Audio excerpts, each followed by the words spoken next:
Pugsley.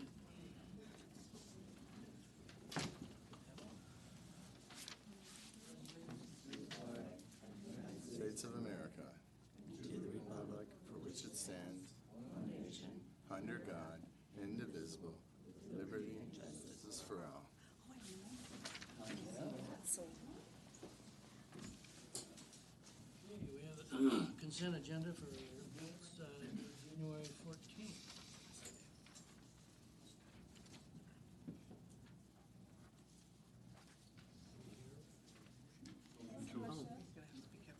Has it been made and seconded? Move to accept. Seconded. Okay, moved and accepted, all in favor?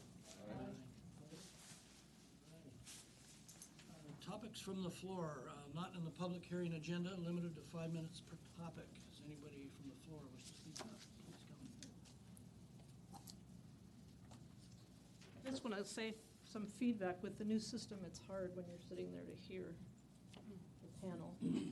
Yeah, we've had that same comment in the city council meetings. I brought a handout. We know you, but could we have your name and address, or name? Yep, I'm Jennifer Pugsley. I'm the owner of, one of the owners of 50 Plaza Square.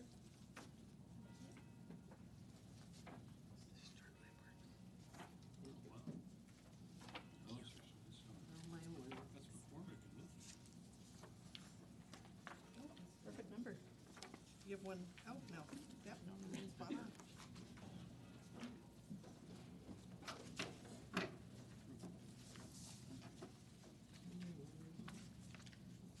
I like that. So, like I said, my name is Jennifer Pugsley, and I'm the owner of 50 Plaza Square. I also brought some postcards. I don't know if you're aware of. I'm also with the Historic Society, although I'm not here in that capacity tonight. But we do have a walking tour of downtown and the Bennett Building, which is what I want to discuss tonight, is on that historic walking tour.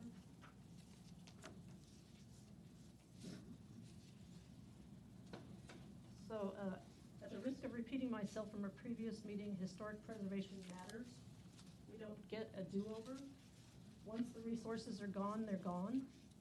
In my opinion, the city of St. Helens can do better. In fact, historic preservation is buried deep in their website. You have to go to your government tab, then to the planning tab, then click on the historic preservation sidebar. In fact, if you put historic preservation in the search box, the results are confusing. It doesn't take you directly to a preservation page, so it's confusing. In my packet, page 1, you'll see a picture of the Bennett Building. It's the reason I'm here tonight. The city has taken the mezzanine windows out and replaced them with white vinyl windows. My understanding is that the permitting was done after the work was done. So the first picture I have on the front of the packet is the Bennett Building. It shows these beautiful mezzanine windows at the top. The building was built in 1929 for Harry Bennett, designed by J.E. Doty, which also designed my building and several other buildings in town. And I think the building is significant in that very matter in itself, but it's been a post office. In 1934, it was Deming Drug Store, and during World War II, it was a ration office. It looks like in 1953, it became a barber shop for Harry Bennett. And in the 1960s, it was C. Wright's Cleaners. A fun fact is that it was built on the former site of Martha Washington's sweet shop.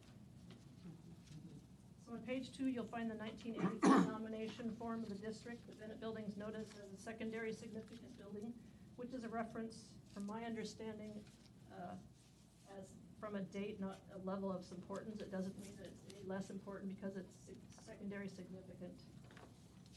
It even mentions the Bennett Building would be a good resource for my restoration of 50 Plaza Square, which I did use. In fact, I bought some very expensive Pratt & Larson tile to match the tile on the front of the Bennett Building. On page 4, you'll notice the building inventory completed by, I believe, the consultant Formworks Planning Group, and you'll see on it that I've highlighted the Bennett Building.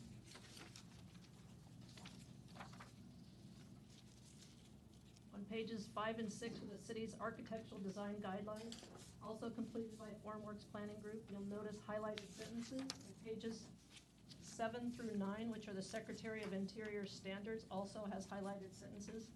Both have similar instruction and guidelines regarding windows. They both emphasize use of materials. And that's my problem that I have with the windows, where they may look similar to the windows that were there. In no way whatsoever is white vinyl windows historic. So I'm here tonight to say I think the city should be held to the standards set by the city themselves and the Secretary of the Interior. I can't imagine that myself or any other building owner in the River District could get a permit after the fact because the work had already been done. The city just says, oh, well, it's too late for rules. I don't believe it's too late. I think it's time to embrace historic preservation. We are so fortunate to have the historic River District. It's good for tourism, it's good for property values. It's what's gonna bring people here since we don't have the industry we used to have. The Bennett Building is one of the first Bennett buildings you're likely to see coming off the waterfront, so let's fix it. Now that we know better, let's do better. I do have an incredible resource that I could pass along that could fix the problem, have the windows be manufactured the way they should have been manufactured, and then the city people could install them. So I think there's a fix to it. I think it's just, I think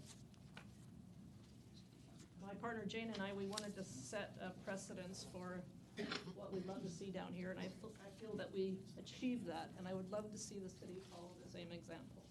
So I don't think they've done that. So, any questions? Yeah, but it's not for you. No, I think How we- did this happen? Jacob, do we want to respond to that now? Yeah, sure, no, sure, yep. So, our assistant city manager was managing this project. And so it originated as a remodel of the Bennett Building. We call it the Vought Building because it was purchased from Vought in the 80s, I think. And initially it was going to be internal only. And I remember sitting, I think it was in the council chambers, and Roger Stauffer, who's one of our public works guys, one of our Superman people, just because he does so much.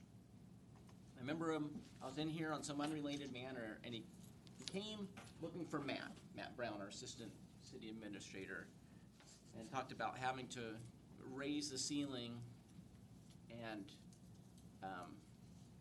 those transom windows had to go. And of course, having dealt with historic preservation, transom windows are important. It's like, zzz, zzz, a shock. So I kind of, and this was months and months ago, so I'm really ringing my memory. And I remember talking to him about the importance of it. And we talked about some of this stuff to some detail, I think. And so normally,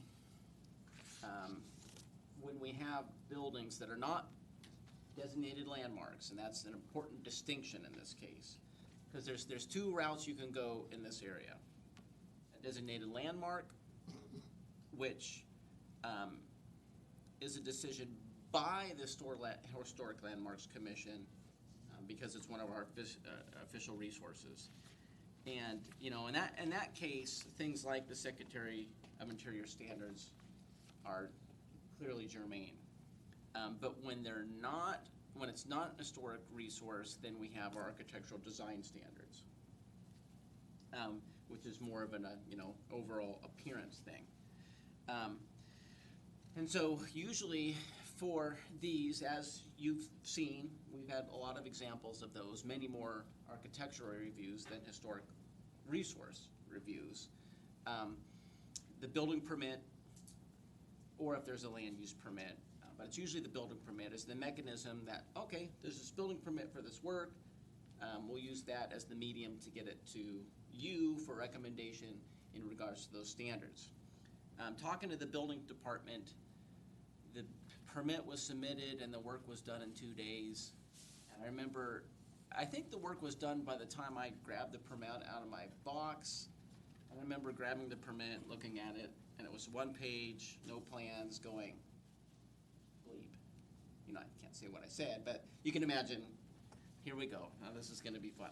So, now, you can shoot the messenger, because when I got the permit, I did go outside and look at it, and, well, there are transom windows there still. They're not opaque anymore, you can still see through them. It's not the exact,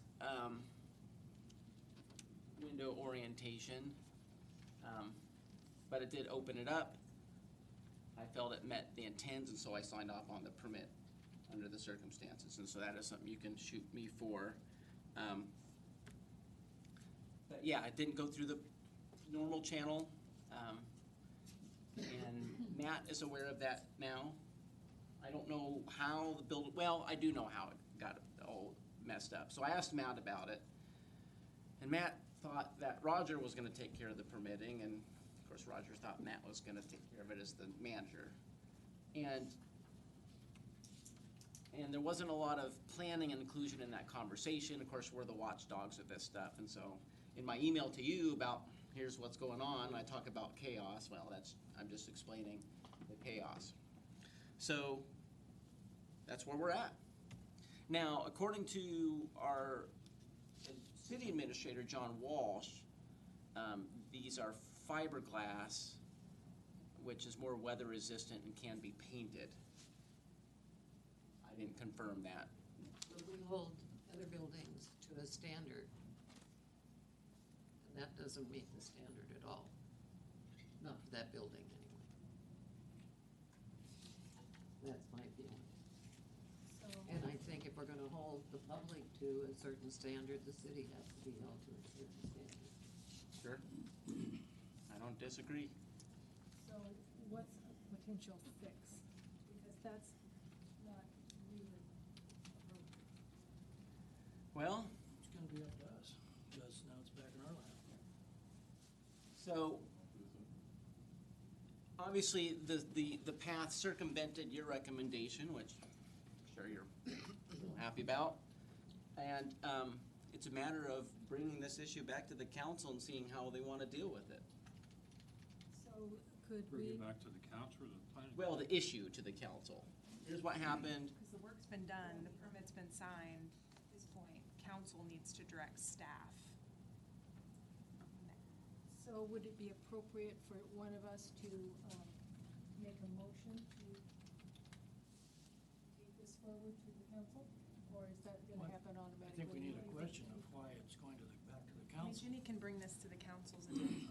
Well, It's, the way I understand it is, maybe I don't understand it correctly, because historic, I'm all about keeping the downtown historic and charming and all of that, but also to not put, whether it's a city building or whether it's a privately owned building, to put unrealistic expectations on people as far as the expense. Nobody will ever touch an old building if it's $500,000 to fix it. So we have to find that middle ground, and I'm trying to differentiate what he said is there are landmark buildings that have one expectation, and then there's just properties in the district. And so I'm trying to figure out if you delineate this as not a landmark, but just contributing, if that's what makes them different. So like, is there a difference between this building and say the courthouse, or is every building in central downtown the same? they are not the same. And the good example is City Hall next door. If this happened to City Hall, I would be livid, because it requires a formal process, a decision by this group, and it's a higher standard as an historic landmark. The Bennett Building are the guidelines, which is more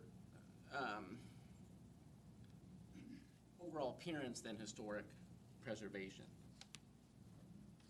Well, you got the permit after the fact, they were already in, right? Yes, yeah. So if you had seen that permit at a time, would you say, no plastic windows? Well, Would have gone before you guys. Okay. and we would have said, okay, what is it gonna look like? And we would have had a discussion, just as we have had many times since we adopted this, way back in 2012. And those- Is this Matt going ahead and making decisions and telling you to go ahead and do it, and, no? Well, Matt has a background in finance. Not building. Yeah, and so, It sounds like all kinds of excuses are being used not to set the building right. So if this. Sorry. I'm sorry. Go ahead. I didn't mean to interrupt. No, go ahead. But it sounds to me as if this were a member of the public, and they came, and something was done, and now the cat's out of the bag, or the horse is out of the barn, now we have to fix it. At the very least, we would require that individual to obtain a variance. And we would be making that decision whether or not a variance was allowed, should be granted in that particular instance. Yeah, variance is to a numeric standard, and this is an aesthetic standard, so I don't know if a variance would apply. Well, something. I don't think we something- would have approved what's there. Something needs to apply. I mean, just because it has, quote, the city on it, as far as the owner, doesn't make it allowable for the city to do anything they want and to go roughshod over the rules and regulations. Sure. We have to hold the city as accountable as the public That's right. for any missteps. And I think in this case, I mean, yes, this may not be, quote, an historic building, but we also, I believe, the city has some basic architectural standards for this area. And that totally looks out of place with the other buildings in here. Now, I don't know what the fix is. I'm not an architect. I don't know. Well, it's to guilt the council of the mistake so they can fund the fix. Then should one of us make a motion to refer this to the city council to fix the mistake? So In a manner that we would. you want a motion from them so you can bring that to the rest of them and see? Any recommendation, any input, we brought it back, it came back to you at Jacob's recommendation. But just like our property owners, our citizens don't often maliciously set out to do something. And it sounds like this is one hand thinks the other one. It happens all the time. It wasn't done like trying to be all secretive. It was, I mean, it's a Sounds public like place. previous They didn't years. go and through the some channels for things. a permit. They needed a permit, because that's enough work to trigger a permit. So they circumvented that process. But normally would a window replacement be a permit? I would have to, Yes. Yes. Yes. Yes, it Always? would. Okay, I don't know. I don't replace windows. but yes, yeah, there was, for some reason, the permit came 2 days before the work, and then it didn't even get into my box until after, It so. might be just a situation too, because normally, Those Roger windows- doesn't- those Now we're trying windows to took pass it weeks to off. get, so. Right, but normally it was in their it's- head what they're putting in there. just for an example, we have to replace doors at a park. It took 8 months to get those doors. So I mean, they might have thought it's gonna take months and it took 3 days, so things happen faster than they anticipated. This is all Matt here can excuses. answer it. You're missing the point here. We're talking about the city. The city makes their own rules. Right. I'm asking you to make a Excuse me, recommendation. let me finish. The city makes its own rules. We expect the public, who don't know the ins and outs of what the requirements are, but we expect them to come to the city to find out what the rules and regulations are at the time they request an application for a permit. We expect that. We certainly should expect that the city that makes the rules and regulations should know what those rules and regulations are before they perform the work on a city-owned property. And you can't defend what the city did. I didn't have anything to do with this job Well, or the you permitting. sound Defending it. No, But you I'm just, seem to I'm be saying defending that it. I'm giving people the benefit of the doubt when they're not here defending themselves. I'm not gonna hang them in a public room without them to say something. Of course, we're gonna fix it. We're gonna do something. I just asked you. She asked the question, could the commission make a recommendation? That's what I asked. I don't think it really matters whether it was maliciously done or accidentally done. Yeah, I just asked for a recommendation. It needs to be fixed, That's right. Yeah. and it needs to go through the proper permitting process. And so at this juncture, if we know that this group, so maybe we should have a motion just to gauge the concern, and if every one of you raises your hand to support the motion, which I'm assuming is gonna come out, that certainly is a good gauge, in addition to the concern which has come from the public. Well, let's also put in, what is required for a permit from the city, instead of just doing this again. Yeah, so for me, All we have to do is look at the code and they weren't following it. We just have to remediate, just take care of that situation. yeah, it's been challenging with the city owning a lot of properties. It feels like sometimes the fox is guarding the hen house. And we're a small department, and we do our best to try to make things are done right, but we can't be everywhere at once, unfortunately. Other people sitting in these chairs, are they the fox or are they the hen house? No, neither, neither. We wanted that. Yes. All right, so I think we should have the city, well, it's their deal, whomever talk to us or refer this to us, and we need to make a decision whether it's be repaired. They've got their permit to do it. Does it spec out to the permit? I mean, are they up with glass and that sort of thing? The permit was one page with no plans attached. Okay. So, So we can open this whole thing up and see if they've even done it to code. sure. I think who's in charge of this project? Matt Brown, Well, let's bring Matt Brown. Assistant Finance Director, or Okay. Assistant City Manager. Well, I make a Administrator. recommendation that Matt Brown come talk to us about this project. At next meeting. The next Second. At the meeting. next meeting, yeah. Seconded that we have Matt Brown come in and talk to us about this. No decisions yet. All in favor? Opposed? All right. Jenny, tell them our concern about holding the city to the same standards we're Yeah, trying I to saw the hold. picture and I was a fair amount upset, and I was like, why would we do that? Well, How did this and happen? with them just having done across the street, Right, it's about backing it up and making it right, you but gotta be it's an like what Austrian. those steps not are, to- you know, didn't write the code book, so I have to pull the code book and see what it should be. And literally, the first time I saw that was when I saw the photo that Jennifer turned in. Well, and there's no excuses for them, even being the city, being there in the same building, they had It to was just supposed to climb be a. all inside, so it was just Yeah. a price that there were windows going up on the outside of the building for an inside project. This It was this a is little all bit, wrong. a little too late, maybe. Wrong. We have other building owners here too with the similar Yeah. concerns, so. Yeah. Dude, and this is, I mean, we're still visitor comments, so Yeah, is there you any wanna other add people to the that speak? fray? Other businesses Now's the that we time. have here. Anyone else? I see a couple. I own the McCormick Building and then the old Pythian Building, where the 2Cs is. And then we just purchased the building that Plymouth Pub is in. We've got 3 buildings now. But yeah, you know, I obviously feel like, and Would you come up, Yeah. it'll catch your voice a lot better if you come up Sure. and state your name, please.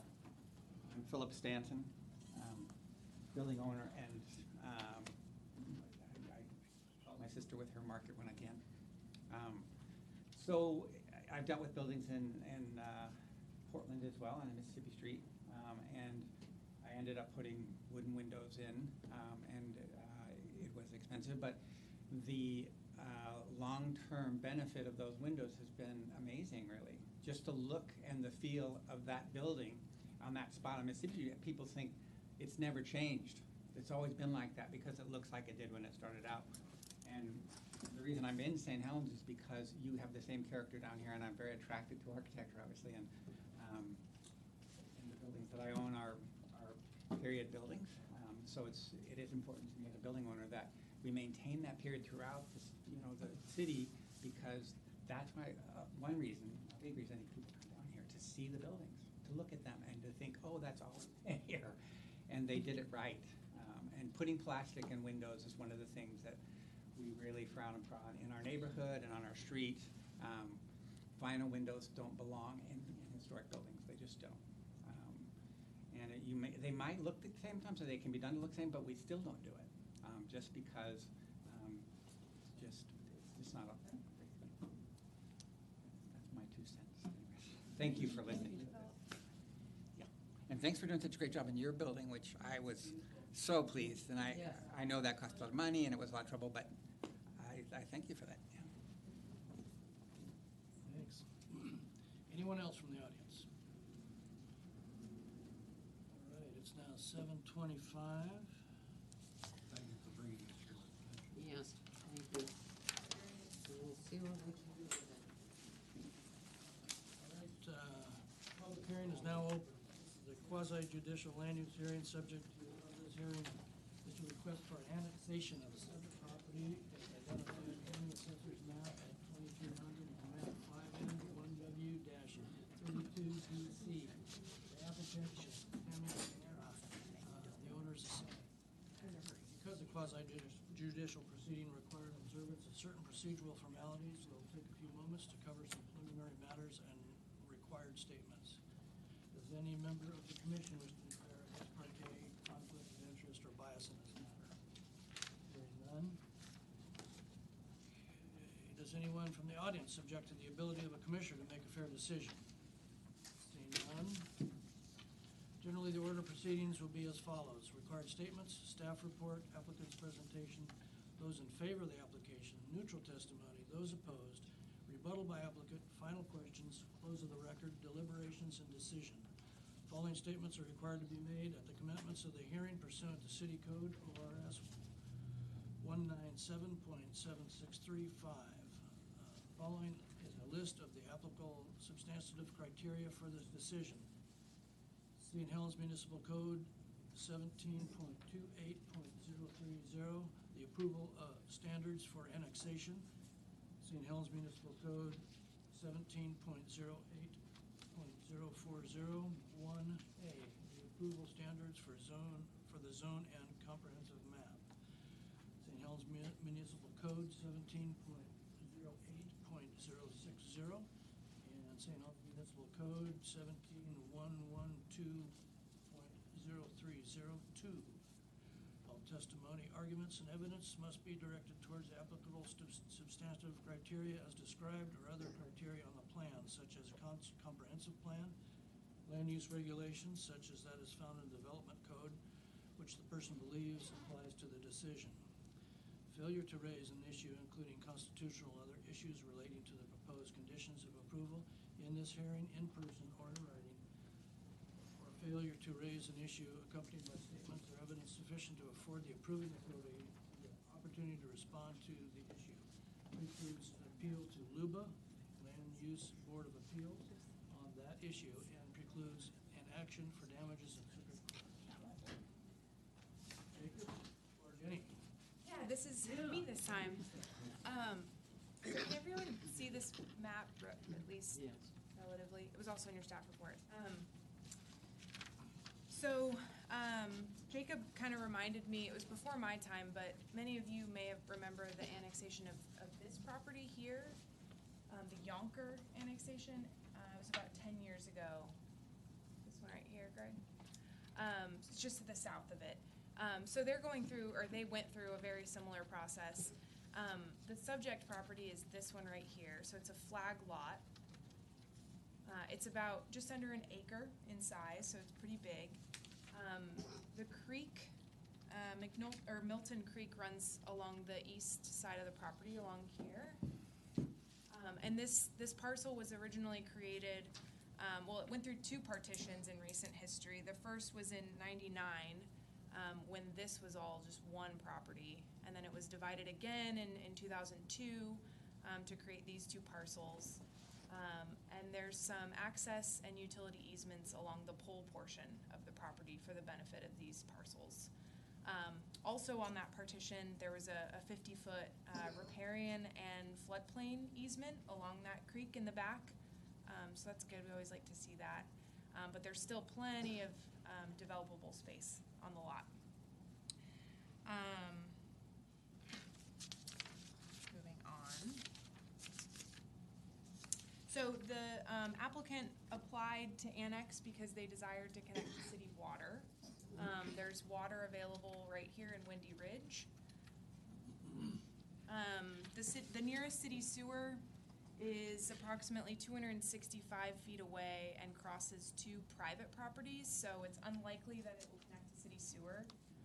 What is more likely is that they'll develop a septic system through the county. I believe the property is in the process of being developed while it's still in the county, because we gave them a will serve letter for water, so we just anticipate. And also when I went on the site visit, it looked like it was in the process, so they probably have their permit to build. And I believe they're here, so they can talk about that if they would like to.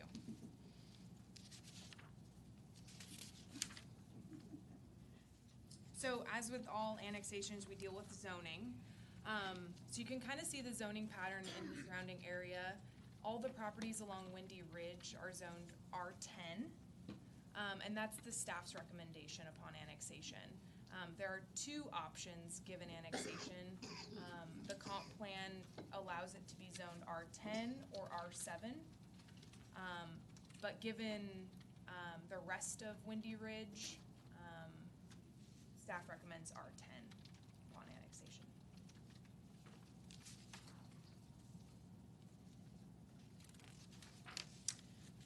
Aside from that, it seems like a pretty simple process. They want to annex to connect to utilities. It's adjacent to property in the city. Zoning seems pretty clear cut. And because of that, it's actually a recommendation for council next week. So we're moving pretty quickly on it. Are there any questions before getting into testimony? Previously, the city, I believe, required properties that were being annexed to agree to join the city waters and sewer system. Is that no longer a requirement? So we don't require that they hook up, but we do require they annex if they desire to hook up. Yeah. Yeah. And last, I don't know if it was one meeting ago, you saw an annexation where they had already hooked into water, but it wasn't the city's practice to require annexation. So they were already on the city water, but had not previously annexed. This was kind of a newer regulation to require annexation if they want utilities. 1990s, I believe. So how could it be zoned R7 if all of it was R10 around it? Well, it does have R7 abutting. This Okay. lighter color, That's what I was wondering. yeah. It wouldn't be a spot zone because it is Right, abutting. okay. Yeah, but, you know, you don't actually see that. It's all kind of undeveloped on Hankey Road. It's Right. steep slopes over there. This is the surrounding property, the R10. Topography says that's the surrounding property. Yeah. And there's precedence. Just the property to the south went through the same process. It's still unusual for us to annex a property we're expecting to go to a septic tank. That's expecting what? We're expecting to go to a septic tank. Well, not necessarily. Really? So the way that works, so we have rules in the books that says if your property is within 100 and something feet, 170 feet, maybe. Anyway, there's some number, like 100 something. If you're within that distance of a sewer or water line, then you're required to connect.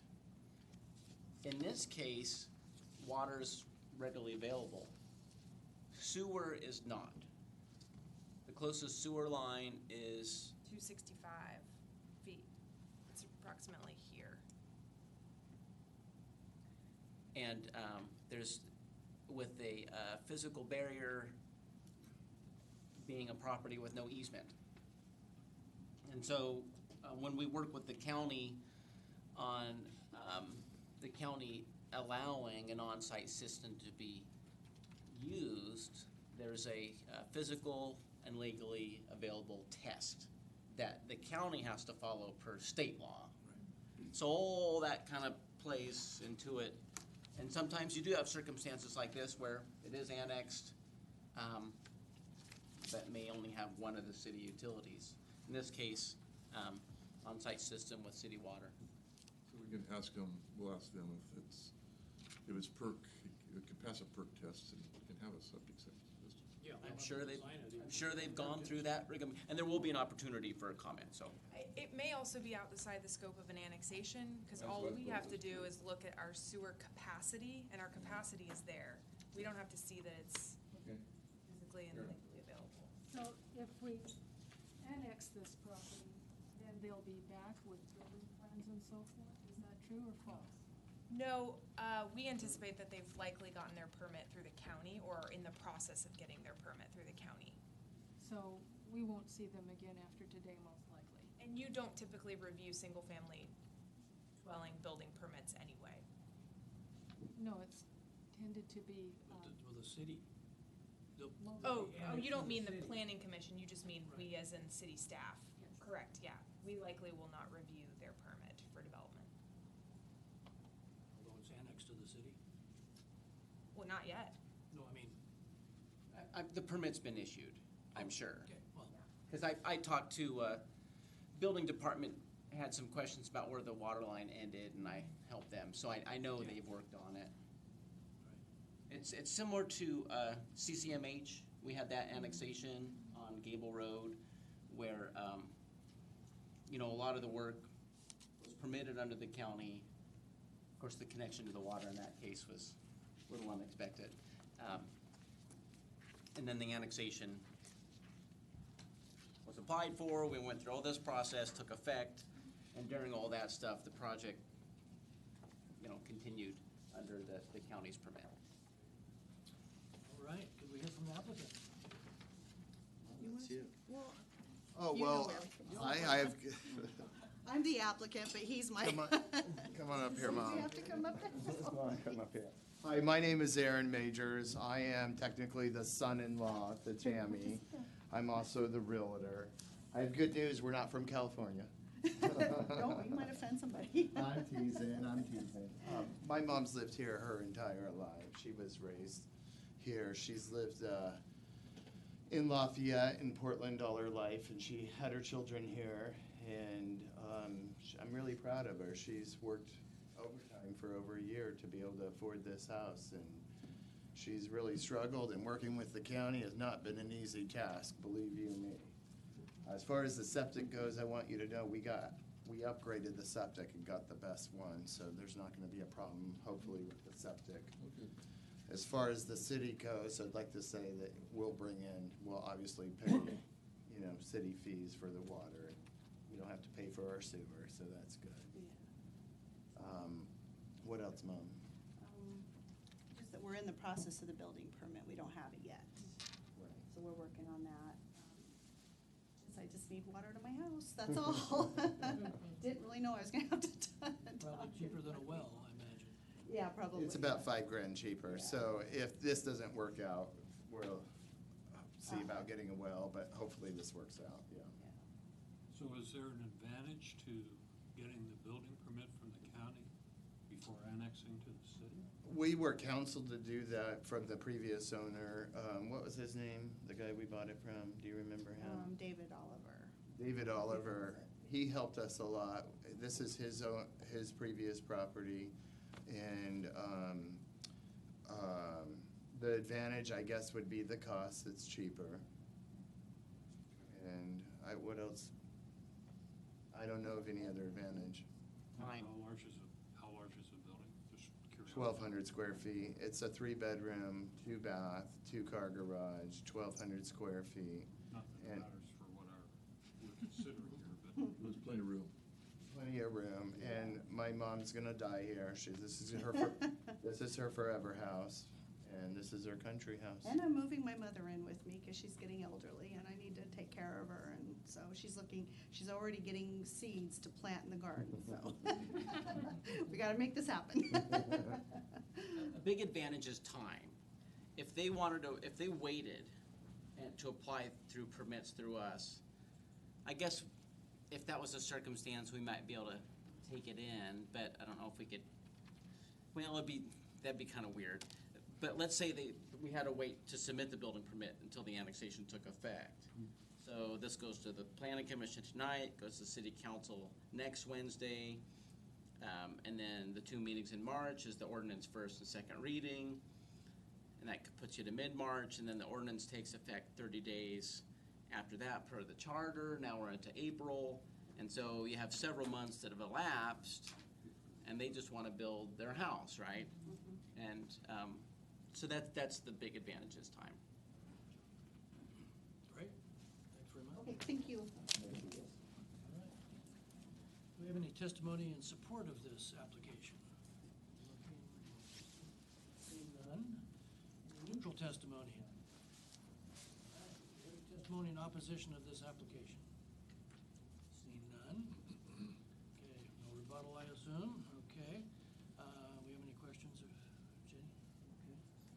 I just had a question to Jacob. So they get the building permit from the county, and it comes into the city. Doesn't the county have to still kind of permit it sort of according to the city rules because it's in the urban growth boundary? Or?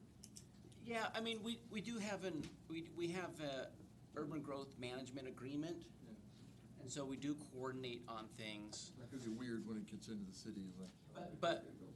And some of that coordination has already happened with this partition several years ago.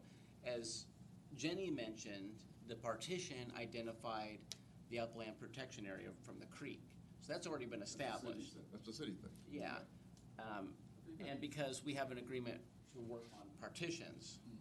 Now, we don't have, the agreement doesn't analyze every single house, and from a practicality standpoint, that's good because we're busy enough.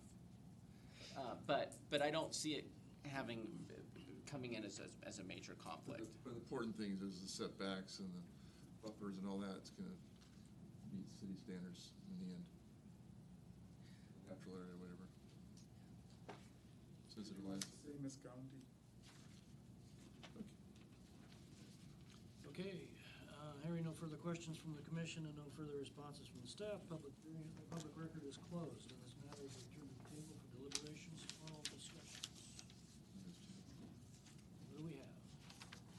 I'll move that we approve the annexation Okay, it's been with the understanding that the property will be zoned suburban residential R10, designated suburban residential incorporated SR.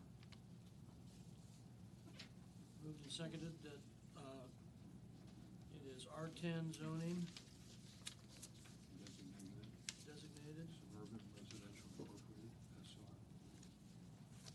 As a staff recommendation. As staff recommends.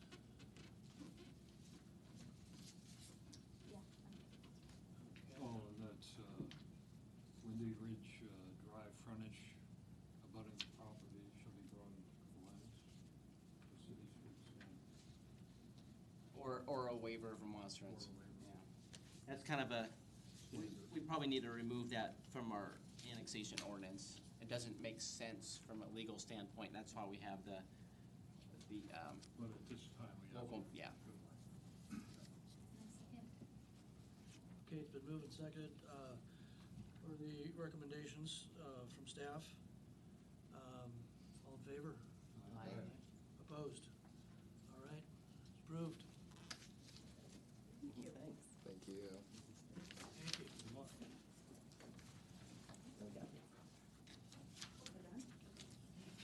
Are we done? Yes. There is Okay. okay. Thank you so much, you guys. Thank you. Appreciate it. City council next week. Your house. Pardon me? Look with your house. Thank you so much. I'm very excited. I love small towns. I know, it's so great. And I already know people here, so I'm good. All right, it's now 7:43. The public hearing is now open. This is a quasi-judicial use hearing. The subject of this hearing is a request for a variance. Subject property is identified on County Assessor's map as Lot 2900 and 3000 on map 4N1W-5CC. The applicant is Anthony and Samantha Stansberry. Owner is the same. Because the quasi-judicial proceedings require observance of certain procedural formalities, we will take a few moments to cover some preliminary matters and required statements. Does any member of the commission commission wish to declare ex parte a conflict of interest in this matter? Hearing none. Does anyone from the audience object to the ability of a commissioner to make a fair decision? Seeing none. Generally, in order, proceedings will be as follows. Required statements of staff report, applicant's presentation, those in favor of the application, neutral testimony, those opposed, rebuttal by applicant, final questions, close of a record, deliberations, and decisions. Following statements are required to be made in the commencements of the hearing pursuant to City Code ORS 197.7635. The following is a list of applicable substantive criteria for this decision. St. Helens Municipal Code 17.108.0501.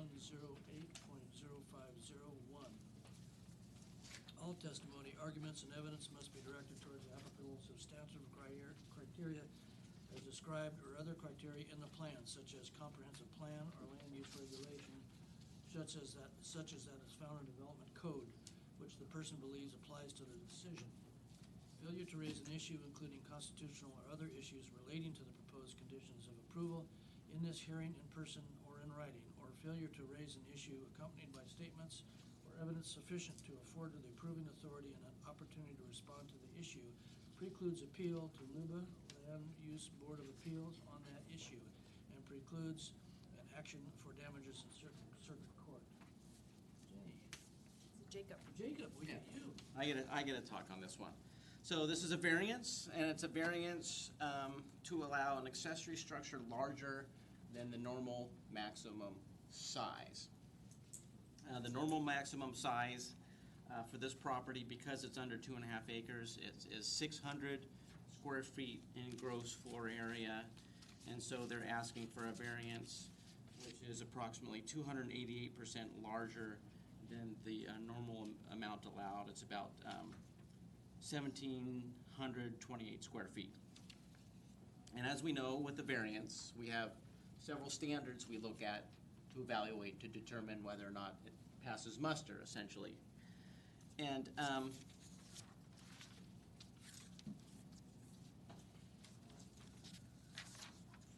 you have your staff report before you.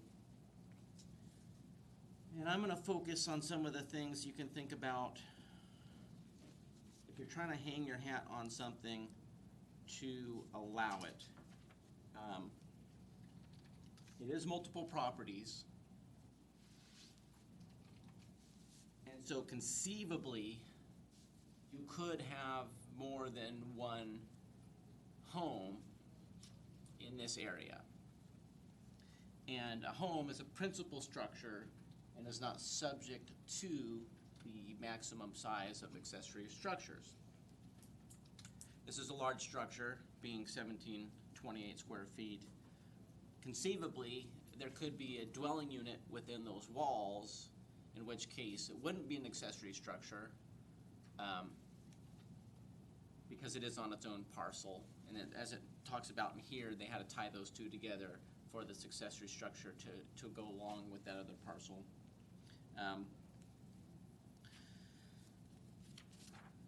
And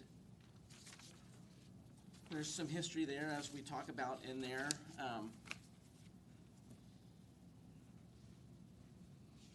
And I think that's all I'm going to say for now. We'll see how the conversation evolves.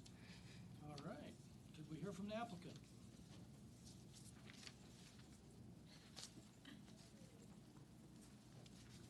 Hi, I'm Samantha. This is Anthony. We started this shop, purchased the home 6 years ago, and at that time kind of talked to Jacob, and we're in the plans of how we could build this shop because we were on 3 separate tax lots. What we ended up working out through working with Jacob was building this as an addition to our home so that we could have the size that we were wanting. On the plans, we had this breezeway that we thought looked appropriate, and when you see it on paper, it looked very nice. We did as much as we could to make the shop look nice. We sided it to match the home that's there. We have some pictures for you guys too. I don't know if you have them. To match the home and similar siding, we put nice windows in and just tried to make it look aesthetically pleasing and give it some nice curb appeal. Once we started to put up the breezeway structure, it did not look the way that we had envisioned on paper. It was quite an eyesore. We had many people stop and ask us if we were building a roller coaster, what we were building for our kids. Was it monkey bars? What on earth was that? What the heck are we building? And so it just really didn't give our home the good curb appeal that we had hoped in adding this addition to the shop to our house. So our hope is that we could get a variance to have that larger structure there without having that eyesore.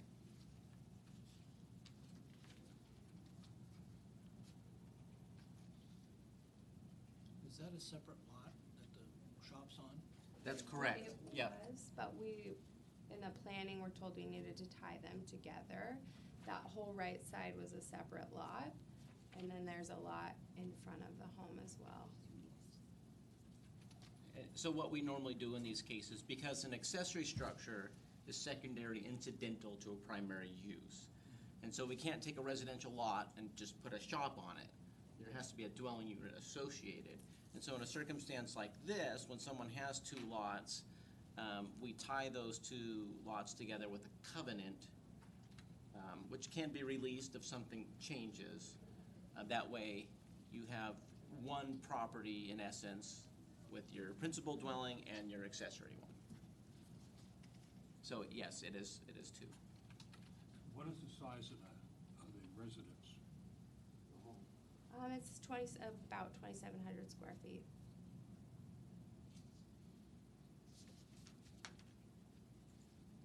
So when you first contemplated building the shop, you expected it to be basically an extension of the home. Right, which is what the breezeway, I guess, And how long was the breezeway? 110 feet. That's not a breezeway. And we had initially tried to. It's not in cement footings, are those? We had initially tried to turn the shop the other way so that it actually could be like an addition to the home, but the setbacks wouldn't allow for them to line up. And we had, at that time, kind of started the process for a variance of that as well. But we're kind of discouraged, so this was the alternative route that we took. So there wasn't really something that caused you to say something unforeseen that caused you to not be in compliance with the city building, the city code. What was your question, sorry? Well, basically, there wasn't something that caused you to build something that didn't meet the city requirements or allowance for that particular parcel. I guess that's correct. In other words, you built a building that was basically too large for an accessory structure. Right, without being attached. Without it being Right. attached. Question is, why didn't we get a variance in the beginning rather than attaching it with the breezeway? We actually tried to get a variance to turn the shop to like match up to the home so that there could be a nice short functional breezeway between the house and, we brought in a check, we filled out all the information, and whoever we spoke to said they didn't think that there was a strong case for it because the setback, the sloping of the land, it was more than 20 feet to the left end and not enough on the right end for the setback, and we were actually discouraged that it wasn't a very strong case, and then we came back and picked up our check and then went back to the drawing board, and this was kind of like the middle ground that we could find to still have the shop there. So we kind of originally figured that it was gonna look better than what it turned out to be. Like, I guess on paper, you don't really think of the extensive size of it until you start building it.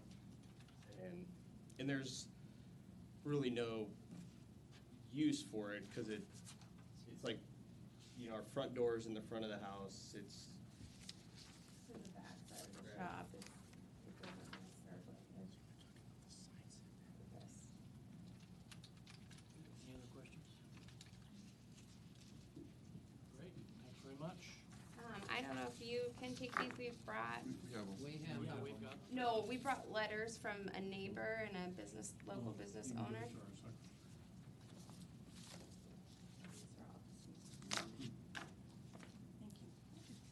Did you wanna talk about what that was during your testimony? I mean, The letters? yeah. Yeah, okay. Otherwise, they're gonna silently read them. Oh, okay. Yeah. The first letter is from a neighbor who lives across the street, who's been there for over 10 years. She kind of talks about in the letter what the house looked like before we purchased it. Someone had been living there, everything was overgrown. That we've really taken over the last 5 years into a nice curb appeal, lots of updates to the home. That we built the shop and, you know, kind of what I have said, that we took every effort to make it look very nice from the curb appeal, and that once we put up that structure, how many people came up to them as well as us in their grocery stores, the workers that are currently doing all the Gable Road construction, asking us what was being built, if they knew, and they had bets going. Just that they also agree that due to the 3 separate tax lots and the varying size, it's not kind of typical to the subdivision that's right next door to us. So our situation's a little different, and that hopefully it can be taken that way. The second letter is from the local business owners who own Subway, who are also a very close neighbor, who drive by often. Kind of express the same thing about the curb appeal and the way that the shop and the home kind of look like they could be 2 separate dwellings there. And that they think it looks appropriate. That they also agree that the breezeway structure looks like a hindrance. Where you located? Let's say they were. Gable Road, like a mile off the highway to the right. So we're like right on the city and county line. So next to us is a subdivision of several houses, and then on the other side of us is a barn and horses and, you know, wildlife animals. So we're Bill Mallory's old house. Everybody knows Bill. oh, yeah. I don't know, Bill. He built it. Pass these to them so they can read. There's not quite enough, but maybe they can pass them around.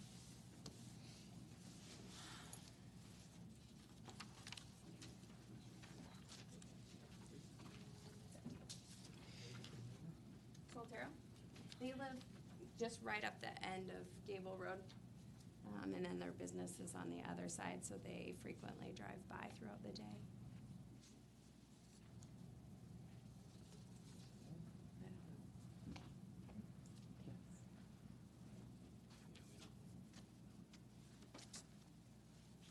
All right, do we have any testimony in support of this application? I'd like to say something. Come on up. Ken Stansbury. Anthony's my son. When he built that, it did look ridiculous, to be quite honest. But I'd like to know if you guys can tell me what the meaning behind that whole rule is about this connecting breezeway thing. Can anybody tell me what Well, that? you guys started quite a conversation for us to go through the process of what the meaning is of a breezeway, so. Yeah, but I mean, what is the meaning of having to have it? That was my point. So cities have rules that limit the size of what we call accessory structures. Right. To help shape how a community develops, looks, and feels. The argument, and of course, there's multiple sides to that, and that's something that we deal with all the time. Oh, I'm sure, yeah. Is if you had no restriction, then people may have a little house and just have huge shops. Right. And so it becomes a question for the community is, you know, what vision do you have of your community, and do you want to have a bunch of huge shops everywhere, or do you want to have some limitation? So it's kind of a feel thing. Okay. So, with the land that size, that breezeway that they have up there makes it look better. Well, this is a very unique It is. circumstance. Yeah. And looking at our rules and looking at the pictures, in hindsight, I don't think it met the intent of the breezeway. Yeah. And we've never had someone propose one of this magnitude, and Right. so that's kind of why it Yeah. resulted in this Right. discussion. And I do agree, I do understand where you're coming from as far as accessory buildings with a house. Yeah. And a small house and a big shop up to the side, I understand that. The way I would look at it is more, when people apply for something like that, like these guys did, that has to be in consideration and not have to fight for that. I mean, to do it right off the bat. I mean, there has to be some kind of a rule of thumb, you know what I mean? Whether it's a breezeway, a walkway, something to connect it if that's what you really want to do. But with property that size, it just makes no sense. Yeah, and so our rule says 600 for properties 2.5 or under 2.5 acres, and then above 2.5 acres, it goes up to 1,000. Okay. And so we have this numeric standard, right? Right. So they wanted a much bigger shop than that. Sure. And so, and we, sheds, accessory structures, it's one of the most common thing Yeah. we answer. Right. So, okay, well, you want it that big, then you want to make sure it's a building addition or you get a variance. Right. And, that's the road they went down. Yeah. And I've been doing this almost 19 years and, well, seen something new this time. Well, I just, it would be nice to be able to, not just these guys, but futures down the road when people are doing it. I know I was told that if I were to build my garage today, I would have to connect a breezeway to my house. Well, my house is 3 feet higher up in the air than my garage is, which would be very odd, not just, personally, I wouldn't do it, you know what I mean? Because it would look stupid, And I think that has to go into consideration sometimes. I mean, variables on everybody's deal. Sure. Do you follow me? I do. And when we talk about residential construction and homes, Right. so what we get to deal with is the whole mirage of case law, right? Right. And what the case law says is we're supposed to be clear and objective in our standards. Right. And so when we have a standard which is 1,000 shades of gray, you can potentially get into trouble, right? Sure. And so you're trying to have black and white standards, and so. And it's hard to do 100 that. square feet. It is hard to and we had a discussion to try to, well, how would we legislate that? And the conversation was over the board. Sure. So it is a challenge, but the reason we have variances is because the code can't address everything, right? Sure. And so the variance is the mechanism, okay, well, is there an unusual circumstance that warrants something different, and does it still meet the intent of your code? Right. And that's why we're here. Yeah, I know. Well, I just hope you guys make the right decision. I mean, And don't look at me, this is their I decision, know that. so. I hope you guys make the right decision. I just, The right decision's what you want. Exactly. Be it. Exactly. All right, any neutral testimony? Testimony in opposition of this variance? Seeing none. All right. Any final questions? So, a variance has to be approved. One of the criteria for a variance is to correct something that was not caused by the property. That's correct, yeah, it's, Or some kind of. the hardship is not self-imposed, that's correct, yep.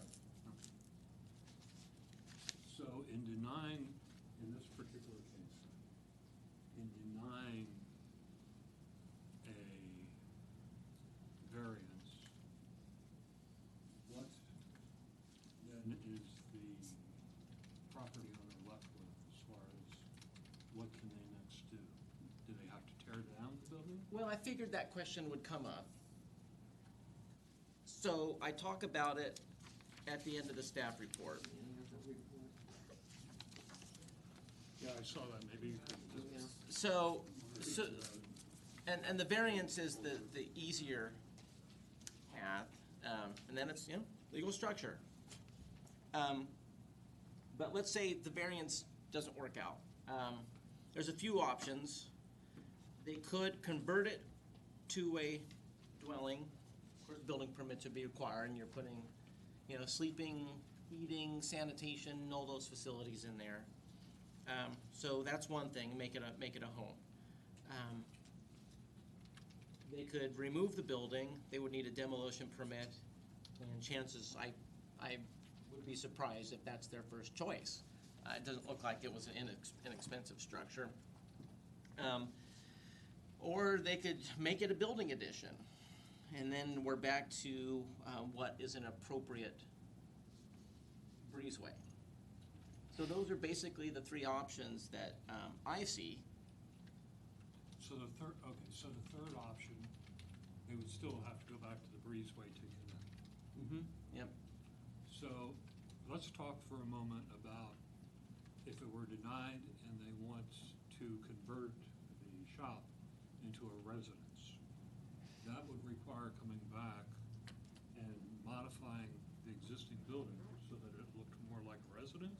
No. Or is it just a matter of putting in plumbing and a bedroom and?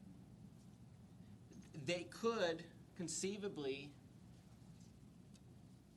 modify the interior of the building. So you have all the things that make it a dwelling unit, complete and independent, or however it's worded, sleeping, sanitation, cooking, all that stuff. And then it looks the same from the outside. And that's one of the things I talk about in the report, is because you have multiple lots, conceivably that could be a house on a technicality, and none of this would matter. So if they put in a bathroom and A kitchen they could call it a studio. and a bedroom. Yeah, they could put, and this is, It would be one room. and this is something that we talked about in the county a lot. Is, people have a property in the county and they just want to build a shop. They just want their shop, man. So what we tell them, well, you gotta have a dwelling unit, but there's nothing that says you can't have a big shop with a studio in it. And this is the same thing. It's like a horse trailer with living conditions up front. So where the door is, if it's got a stove and a bathroom and a running water. Because, and we don't have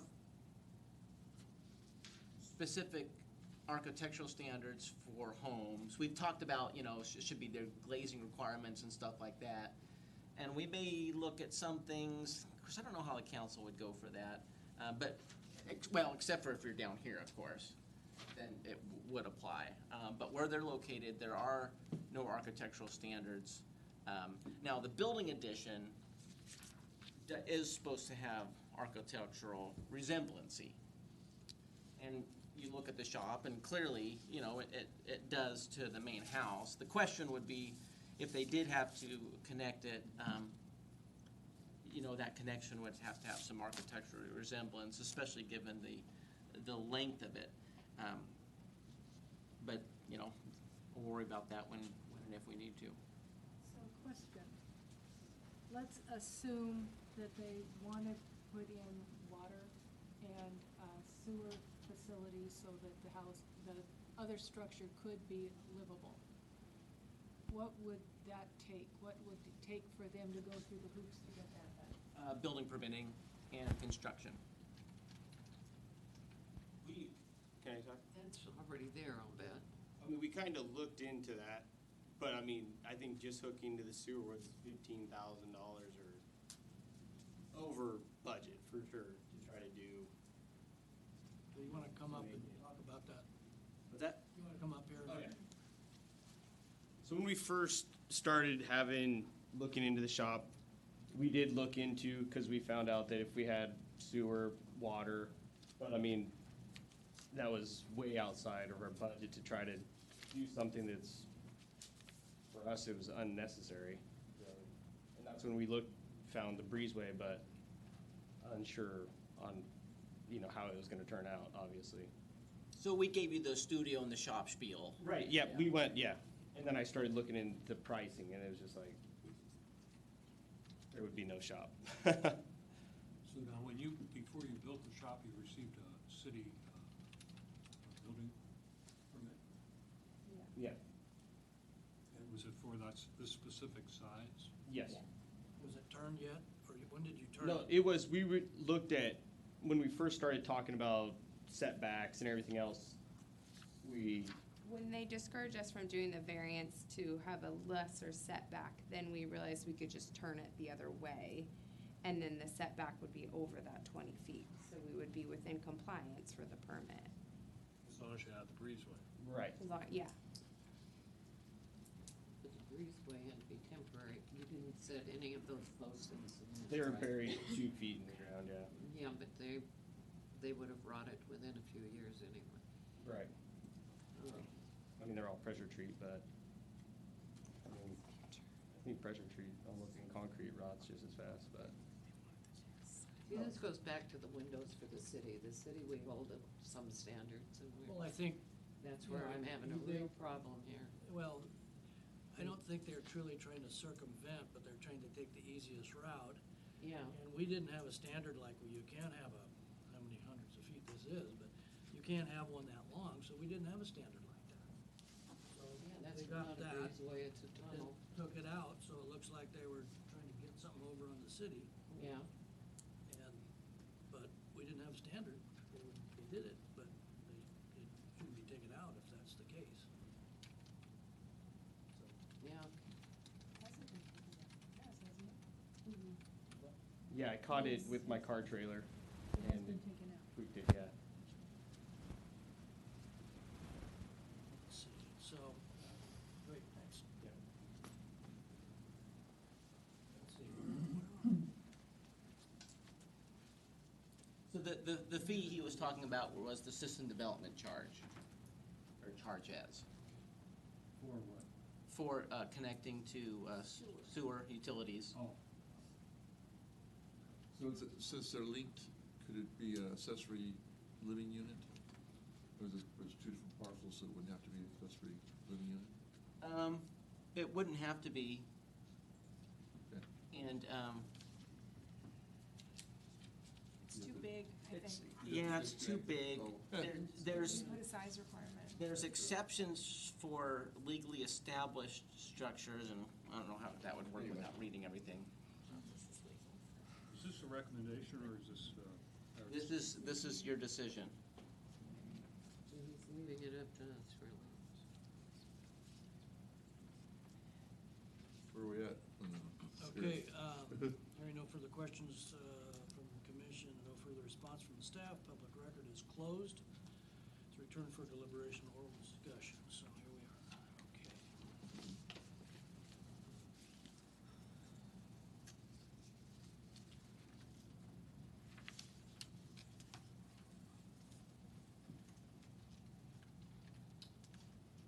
It's a good lot. It's not like it's crammed in there. We approved it, but it had a structure between the two. Yeah, it's interesting. Took it out. It's unique in that it's a large property. You know, the surrounding properties are all smaller. definitely sticks out? And so from a standpoint of packing things in, there's still a lot of space there. Right. The circumstances that resulted into it, you know, those aren't the best. But you do have multiple lots, you do have larger property in the area. And so, you know, you do have some things to hang your hat on, just kind of how you want to look at those standards. But to counter that, play devil's advocate for a second. So, in this case, you would approve the variance, but what happens the next person down the road? And that's, That may not have as big a lot, but has, you know, breezeway and is meant to maybe circumvent the law. I'm not saying that that was the case. Yeah, you know, every variance is different. That's right. And But at the same time, you also do set a somewhat, residents, yeah. you know, every time you tap the gavel, said, whatever your decision is, so present. Sure. Yeah, but we look at this situation individually. So what we had talked about is this additional carport that. Yeah, that's just a side note. Came up later. That's a separate issue. It's not the subject of the variance. It's part of the story. Is And that that, part of the building that we're? no, we're gonna variance for? it is a detached structure. Okay. That they want to put in addition to what they have. That's already there. It went up, when the breezeway went down. Page 4. You can see it in the photos a little bit.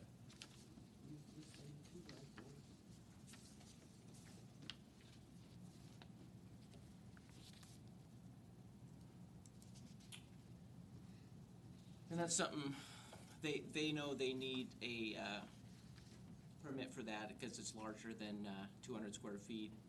So they need a building permit, and it's larger than 120 square feet, so it needs the accessory structure permit. But that's, it's not larger than 600 square feet, so it doesn't need a variance. I believe they started the conversation with our building official about it. But it became after it was built. That's correct. We weren't aware that we needed a separate permit because it was a structure brought in, it's temporary, it wasn't attached. So we've been working with, is it Michael? Yeah. Or Mike? To get a permit for that, and we're kind of bearing on what will be the decision of the variance today as to where this will play into if we remove that structure completely and get rid of it, if it needs to be moved somewhere else based on the decision that's made.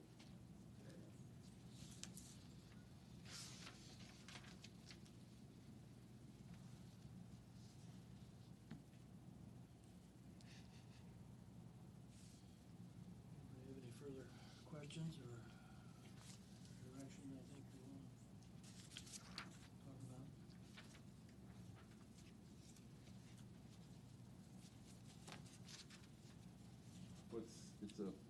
It's a muddy situation that we got here, but if they were to come in and ask for this, and this big property, this big lot, doesn't seem inappropriate in size, for the size of the lot to me. It's just an opinion. But Yeah, it's not pushing the envelope in any direction that would be an issue. Is there a reason they can't have two buildings on their property? No, as long as they need it. What if they got rid of the lot line? They could have 1,000 buildings. There's nothing that says you can't have more than one accessory structure. There's setbacks, distances from property lines, lot coverage. Lot coverage would be a controlling factor, and that's the amount of building footprint you can have. way under that. But there's nothing that says, lot coverage, no problem, no setback problem. But there's nothing that says you're limited to X amount of buildings. So they could functionally use this exactly the way it is, right, or wrong? They could functionally use it as it is currently, yes. Yep. And I would assume they believe it's more functional because the breezeway's not in the way, given his story about hitting it with his car trailer.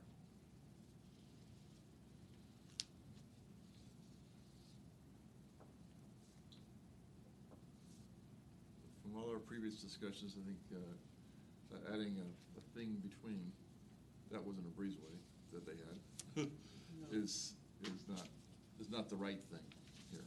But it got approved, So- so that's why we're back talking about that. Yeah, I know, but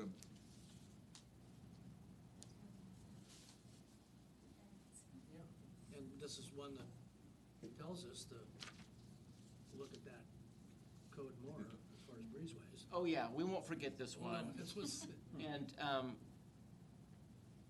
yeah. This will change the way we look at these. we could just chalk this up to, our experience. so I guess what I'm saying is, number 3 is really not a choice unless it was built completely different. If there was a breezeway, or an addition, whatever you want to call it. You could build a whole building in between. be another breezeway. I don't think anybody else wants that. That's all I'm saying. So the three options: convert to a principal single-family dwelling, remove the building, or make it a building addition in compliance with the law. That's if you deny the variance tonight. Yeah, that was just to help you understand the whole, I guess, consequences of a denied variance. So a variance that's denied, of course, they would have the opportunity to appeal it to the city council.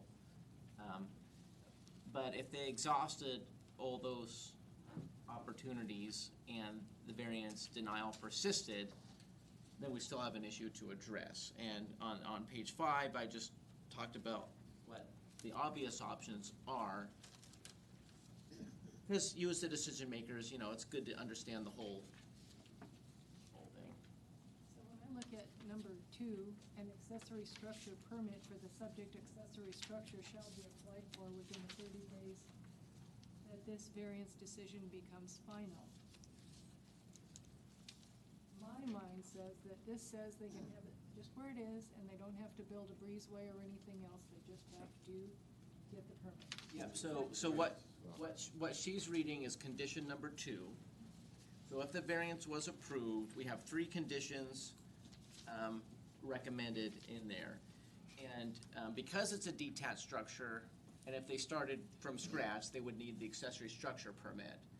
So if this was done normally, they would give us an accessory structure permit and a variance.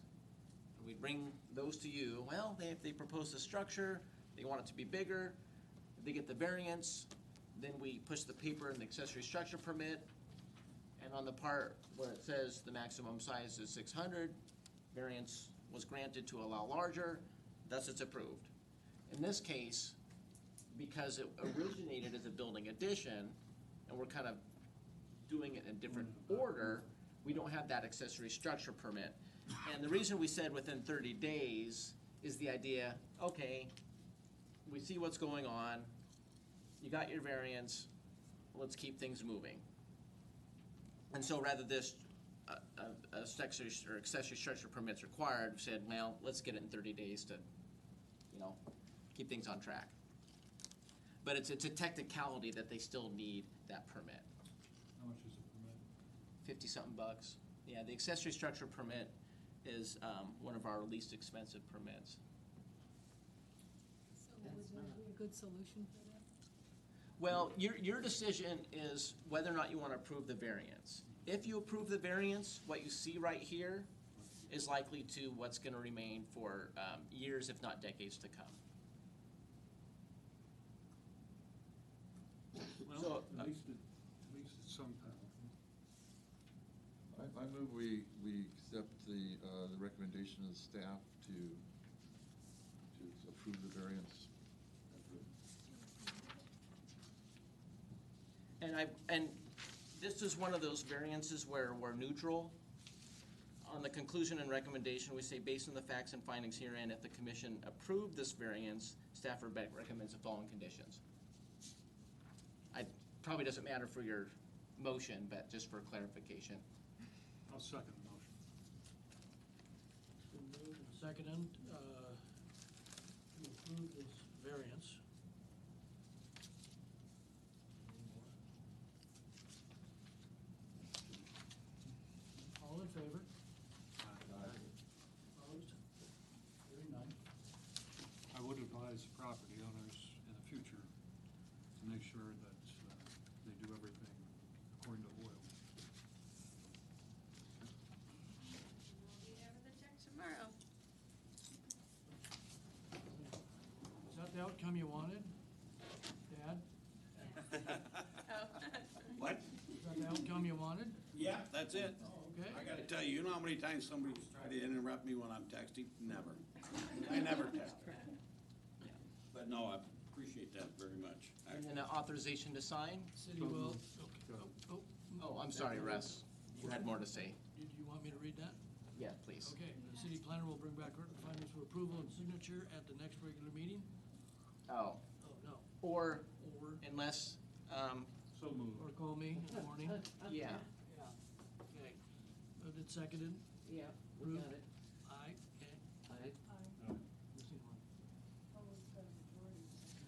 Well, that's a majority. I Yeah. don't think Dan's gonna, No, I haven't brought it up yet. and given that it's approved, I suspect there will be no further legal challenge. Right, yes. Okay, planning director decisions. Any comments? Thank you. What happened in January, we worked on flood stuff.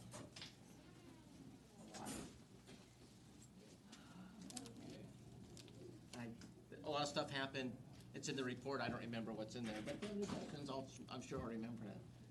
Bring it up. No questions? Okay. All right, and for your commission items, anything? Anybody? Oh, I've got a question, Jenny?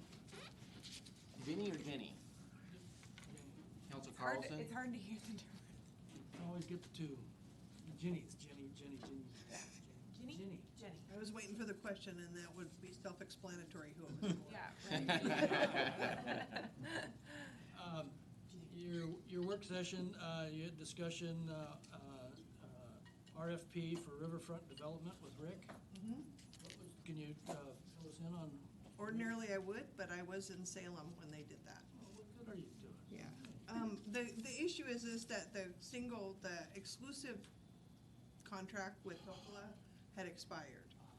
And the council, part and parcel, not everybody, it wasn't unanimous, thought we should keep our options open. I have taken your concerns that you've shared with me here in this meeting to John Walsh and to Rick and to other council members, and they were heard and responded to accordingly to keep the feelers out there for other options.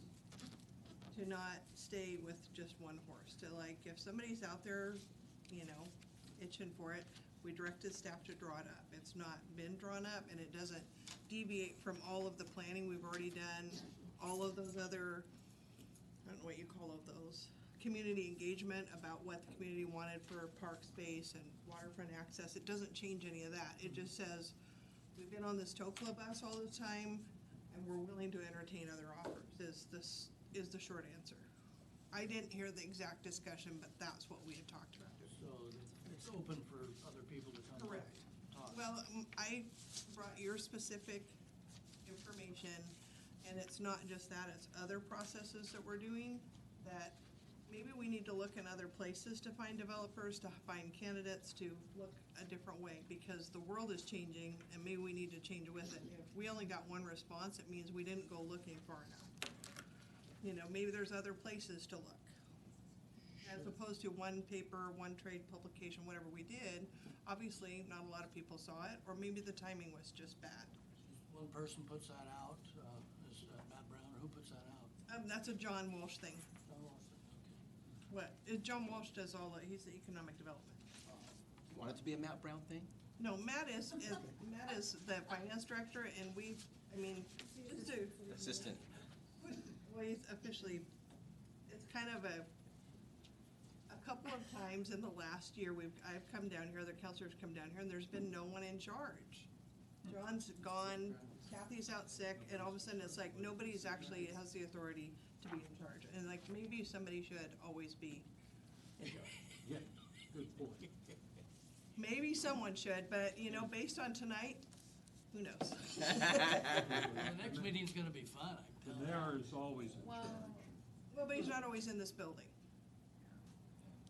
When attorneys and different things show up at the doorstep, you'd like to know that somebody has the authority to act on behalf of the city. And we found out in the last year that just knowing that somebody knows what they need to do isn't enough to necessarily be covered by our insurance. If they don't have legal authority in their job description, they may or may not be protected. So I'm not a lawyer, but that's just been an assertion that's been asserted. Well, maybe in future, things the planning commission could get involved with something of. Well, and sometimes we get in a big hurry, and a big hurry is not always better. And I was just as upset by this as this lady was here, and it's like, we have to fix this. I don't know the process to fix it, but this is not right. So, different paint Mhm. or wooden Sherman? windows.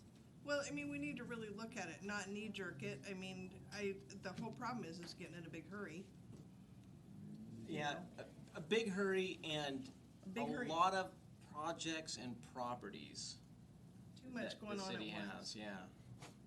Slow down and do things one I at a guess time. accountable the Use city those- has to be You gotta be- also. You can use the windows somewhere else if they got so many properties.